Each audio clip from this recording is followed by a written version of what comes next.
অনুশীলনী 12ৰ অংকসমূহ আলোচনা কৰি আছিলোঁ। 12ৰ 1, 2, 3 মই এটা ভিডিঅ'ত আগবঢ়ালোঁ, 4, 5, 6 আন এটা ভিডিঅ'ত আগবঢ়ালোঁ। আজি আমি নেক্সট 7 নম্বৰটো কৰোঁ। যদি ভিডিঅ'সমূহ চাইছা তেতিয়াহ'লে তোমালোকে গম পাইছা, শিকিবলৈ পাইছা, আৰু যদি নাই চোৱা তেতিয়াহ'লে চাই ল'বা, আৰু চাই কেনে পাইছা জনাবলৈ নাপাহৰিবা দেই। তোমালোকৰ কথোপকথনে মোৰ অংকসমূহ শিকোৱাত আৰু উদ্দীপনা যোগাব, গতিকে উৎসাহ যোগাব। গতিকে তোমালোকক আৰু উদ্যমেৰে মই বুজাবলৈ চেষ্টা কৰি যাম। আজিলৈ অহা আমি 7 নম্বৰ অংকটো কৰোঁ। 7 নম্বৰটো চোৱা, মৌখিক মানে কি? মৌখিক মানে মুখত থাকিব লাগে, কিন্তু আমি প্ৰথমতে মুখত থাকিব হ'লে মানে কি কৰিব লাগিব? আমি অংকটো শিকি ল'ব লাগিব। যেনে আমি এই অংকটো কৰিছিলোঁ 5 নম্বৰটো। 5 নম্বৰটো আমি কৰি গৈছোঁ, তোমালোকে ভিডিঅ'ত চালে গম পাবা। আমি এই দুটা সংখ্যা পূৰণ কৰি দিলে ডাইৰেক্ট ওলাই যায়। হ'ল, সংখ্যাটো পূৰণ কৰিলে যেনেকৈ এই 8 1 ৰিম, এই ৰিমক আমি ডিষ্টালৈ লৈ গৈছিলোঁ, আৰু ডিষ্টা এক ডিষ্টাৰ দাম দিয়া আছিলে, গতিকে ৰিমক আমি ডিষ্টাৰ লৈ গৈছিলোঁ, আৰু ডিষ্টাই আকৌ ৰিমক পূৰণ কৰি দিলে, টকাটোক পূৰণ কৰি দিলে সংখ্যাটো ওলাই যায়, উত্তৰটো ওলাই যায়। ঠিক তেনেদৰে চোৱা, এতিয়া 7 নম্বৰটো চোৱা, 1 ৰিম কাগজৰ দাম 140 টকা হ'লে 1 ডিষ্টা কাগজৰ দাম কিমান কৈছে? চোৱা, 1 ডিষ্টাৰ দাম উলিয়াব কৈছে। আমি বেছিত যেতিয়া উলিয়াব কৈ, যেতিয়া 2 ডিষ্টাৰ দাম উলিয়াব কৈ, তেতিয়া পূৰণ কৰিছিলোঁ 1 ডিষ্টাৰ লগত, কিন্তু ইয়াত ৰিমত দিয়া আছে, অৰ্থাৎ বেছি দিয়া আছে, আৰু ডিষ্টাত উলিয়াব কৈছে 1 ডিষ্টা। তাৰমানে আমি প্ৰথমতে কি কৰিব লাগিব? 1 ৰিম মানে কিমান জানিব লাগিব। আমিতো 1 ৰিম মানে জানো, হয় নহয়? 1 ৰিম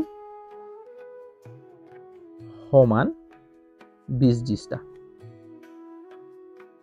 হয় নহয়? 1 ৰিম সমান 20 ডিষ্টা। আমি এই 1 ৰিমৰ ঠাইত কিমান লিখিব পাৰোঁ? আমি 20 ডিষ্টা কাগজৰ দাম। ডিষ্টা 1 ৰিম মানে 20 ডিষ্টা কাগজৰ দাম। কাগজৰ দাম। কিয় আমি ৰিম নিলিখিলোঁ 1 ৰিম? ডিষ্টাত উলিয়াবলৈ কৈছে 1 ডিষ্টা, গতিকে আমি ৰিমটোক ডিষ্টাত লৈ গুচি গ'লোঁ। আমি জানো যে 1 ৰিমত 20 ডিষ্টা থাকে, তেতিয়াহ'লে কিমান পাইছোঁ আমি? 140 টকা। তেতিয়া 1 ডিষ্টা কাগজৰ দাম কিমান হ'ব? 140ক 20ৰে হৰণ হৈ যাব, হ'ল টকা। এতিয়া এই শূন্যটোৰ লগত শূন্যটো কাটি দিয়া, কি থাকিলে? 2 থাকিলে তলত, হৰত আৰু লগত থাকিলে 14, 2 7 গুণ 14, 7 টকা, হয় নহয়? তাৰমানে কি? এই অংকটো কৰিবলৈ যাওঁতে আমি এই ৰিমটোক ডিষ্টালৈ লৈ যাম, কাৰণ ডিষ্টাৰ উলিয়াব কৈছে, আৰু সেই 1 ৰিম সমান কিমান ডিষ্টা? 20 ডিষ্টা। সেই 20ৰে 140ক হৰণ কৰি দিলে ওলাই যাব। 140ক মুখে মুখে যেতিয়া কৰিম ওলাই যাব। এই সংখ্যাটো, এই শূন্যটো কাটি দিবা, হ'ল, 0 0 বেলেঞ্চ হৈ গ'ল। এতিয়া 2ৰ লগত কি পূৰণ কৰিলে? 14 হ'ব। 2 গুণ 2, 2 গুণ 4, 2 4 গুণ 8, 2 5 গুণ 10, 2 6 গুণ 12, 2 7 গুণ 14, হ'ল। কিমান পালোঁ? 7 টকা পালোঁ। উত্তৰটো কিমান পালোঁ? 7 টকা। তোমালোকে ইয়াত লিখি ল'ব পাৰা উত্তৰটো 7 টকা বুলি। কেনেকৈ কৰিলোঁ চাই লোৱা। ধৰিব পাৰিছা যে আমি ৰিমক প্ৰথম ডিষ্টালৈ লৈ গ'লোঁ, কাৰণ ডিষ্টাত উলিয়াব কৈছে, অৰ্থাৎ 1 উলিয়াব কৈছে। যেতিয়া 1 ডিষ্টাৰ দাম উলিয়াব কৈ, তেতিয়া হৰণ কৰিম, আৰু যদি 2 ডিষ্টাৰ, 3 ডিষ্টাৰ, 4 ডিষ্টাৰ উলিয়াব কৈ, তেতিয়া পূৰণ কৰি দিম, অংকটো ওলাই পৰিব, হয় নহয়?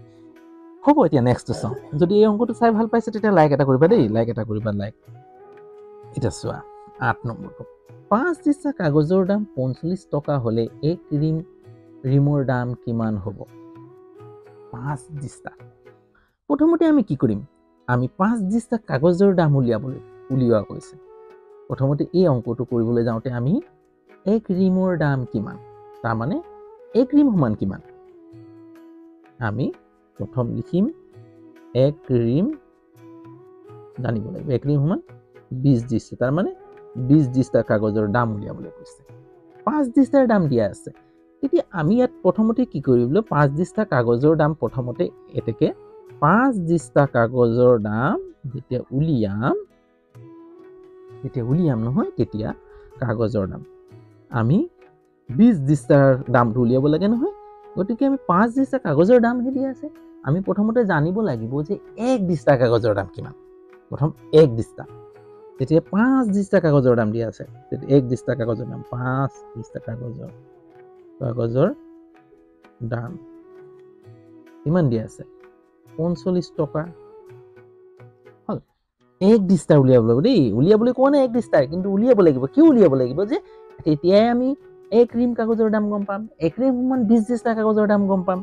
গতিকে 1 ডিষ্টাৰ দাম এতিয়াকে 1 ডিষ্টা কাগজৰ দাম কিমান হ'ব 5ৰে হৰণ হৈ যাব 45, কাৰণ 1 ডিষ্টা উলিয়াব যাওঁতে হৰণ হৈ যাব। এতিয়া ইয়াত হৰটো 5 লবটো 45, 5ৰ হৰণীয়তা মাতা 45 নোপোৱা লগে মানে হৰণ কৰি লম নহয়, 5 হৰণীয়তা মাতা 5 5 5 10 5 3 15 5 4 গুণ 20 5 4 5 গুণ 25 5 6 গুণ 30 5 7 গুণ 35 5 8 গুণ 40 5 9 গুণ 45 কিমান পালো আমি 9 টকা পালো। কিমান পালো 9 টকা। আমি গম পাই গলো 1 ডিষ্টা কাগজৰ দাম 9 টকা বুলি। এতিয়া আমাক 20 ডিষ্টা কাগজৰ দাম উলিয়াব লাগে, মানে 1 ৰিম।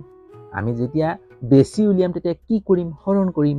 এতিয়া এটাকে লিখিম 20 ডিষ্টা কাগজৰ দাম কিমান হ'ব 9 পূৰণ 20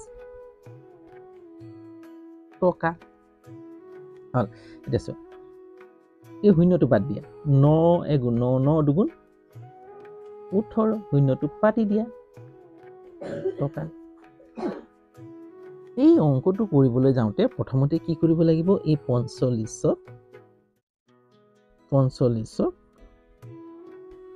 5ৰে হৰণ কৰিব লাগিব, হয় নহয়? কিমান হ'ব 5 9 গুণ 45 পালো 9 টকা পালো। এই 9 টকাৰ লগত আকৌ কি পূৰণ কৰিব লাগিব 20 টকা, অৰ্থাৎ 20 ডিষ্টা, কাৰণ 1 ৰিমৰ দাম উলিয়াব কৈছে ন, 1 ৰিম সমান 20 ডিষ্টা। 2 9 গুণ 18 0 0 2 9 9 দুগুণ 18 0 0 শূন্যটো মানে 20ৰ লগত যেতিয়া 9 পূৰণ কৰিম নহয় তেতিয়া শূন্যটো বাদ দিয়া, ডাইৰেক্ট কৰিব 2 9 গুণ 18 শূন্যটো শূন্য পাতি দিবা 9 0 গুণ 9 0 গুণ 0 2 9 গুণ 18 হ'ব। এনেকুৱা ধৰণে চিন্তা কৰিলেও হ'ব। প্ৰথমতে আমি ৰিমক ডিষ্টাত লৈ যাম, কাৰণ আমি অংকটো ডিষ্টাত দিয়া আছে। গতিকে 1 ডিষ্টাৰ দাম যেতিয়া উলিয়াম, 5 ডিষ্টাৰ দাম একেলগে দিয়া আছে, 1 ডিষ্টাৰ যেতিয়া দামটো উলিয়াম তেতিয়াহে আমি 1 ৰিমৰ দামটো উলিয়াব পাৰিম। 1 ৰিম সমান 20 ডিষ্টা, অৰ্থাৎ 20 ডিষ্টাৰ দামটো উলিয়াব পাৰিম। এতিয়া 20 ডিষ্টাৰ দাম পালো 180 টকা। তোমালোকে ইয়াত পাতিব পাৰা 180 টকা বুলি, হ'ব? ইয়াত পাতি দিব পাৰা, হ'ব? যদি অংকসমূহ চাই যেতিয়া ভাল পাইছা তেতিয়াহ'লে লাইক এটা কৰিবা, বন্ধুবৰ্গলৈ যিমান পাৰা শ্বেয়াৰ কৰি দিবা, আৰু যদি চেনেল নতুন তেতিয়াহ'লে চেনেলটো ছাবস্ক্ৰাইব কৰিবলৈ নাপাহৰিবা। মই 2-3টা অংক একোটা ভিডিঅ'ত আগবঢ়াইছোঁ যাতে তোমালোকৰ বুজাত অসুবিধা নহয়, কাৰণ এসোপামান যদি আমি বুজি লওঁ একেবেলি বুজো তেতিয়াহ'লে আমাৰ মনটো খেলি মেলি লাগিব।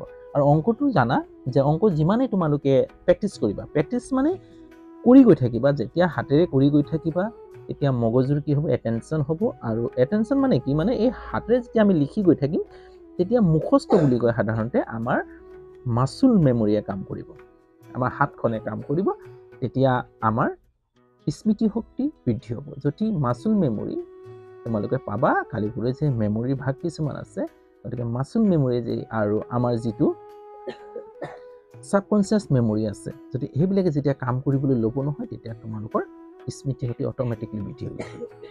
আজিলৈ হ'ব, অন্য এটা ভিডিঅ'ত আকৌ তোমালোকৰ ওচৰত এইদৰে উপস্থিত হ'ম। তাৰ আশাৰে বাই।